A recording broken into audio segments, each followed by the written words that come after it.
Balitang SPay later!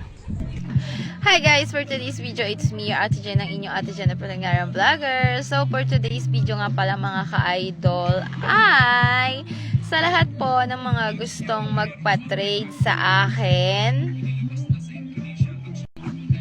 yun pong mga tinatamad gumawa ng kanilang Maya Business account. O di kaya naman, meron silang Maya Business account pero hindi gumagana ang kanilang QR code. So, why not na itry natin yung aking Maya Business QR code. So, kung paano, i-PM nyo lang po muna ako dito sa aking Black app. At kapag na-PM nyo na ako, ay ipipm ko rin sa inyo. Or kung nakita nyo naman yung aking post ng aking FB sa aking post dito sa Black app. So, pwede nyo po akong i-direct na i-PM sa aking Blue app. So, bakit nga ba kailangan na ako ay i-PM nyo muna? Kasi nga po, mahirap po na magkabuhol-buhol ang inyong mga pera. So, baka mamaya ho ay kayo ay pasa ng pera dun sa aking Maya Business account ay hindi ko po matrace kung kanino po iyon. So, kada transaction po ay isang tao lang po muna ang aking kinakausap at para naman pagkatapos niya ay di saka naman ako magtatransact ng iba para sigurado na ikaw lang at sayong-sayo yung pera na itatransact natin. So, pag na-PM nyo na ako sa aking Blue app, ay maipapasa po ako sa inyo na aking Maya Business QR code. So, yun po yung code ko. At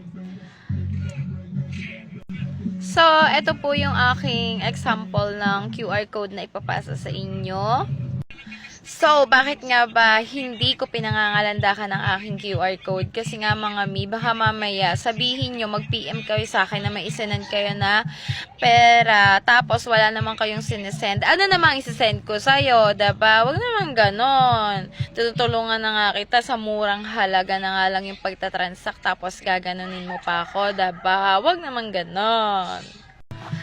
So, mga kami, kapag na-scan mo na yung QR code ko, eto naman yung gagamitin mong pang-scan. So, punta ka sa iyong orange basket.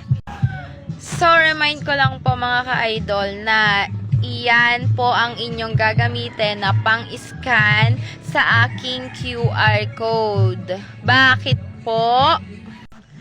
Kasi mga ka-idol, ganito yon. Kapag itong isang pang-scan, ang ginamit mo, yung ipapakita ko sa screen ko, ang kanya pong kukunin na balance mo ay ang iyong Shopee Pay. O, ay di, syempre hindi naman Shopee Pay yung kukunin natin, kundi ang inyong SPay Later Credit.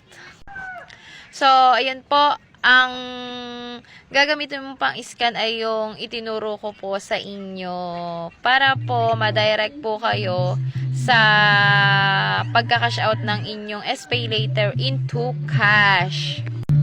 So mga ka-idol, kapag ka na-scan mo na ang aking QR code, ay dapat ganito yung mga lalabas. So, isusulat mo dyan or pipindutin mo kung magkano yung uutangin mo sa iyong SPay Later.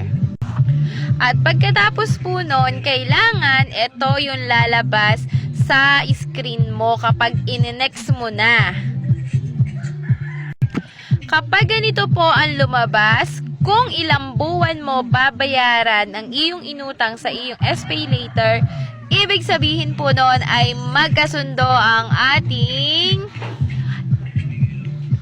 QR code at ang iyo pong SPay Later.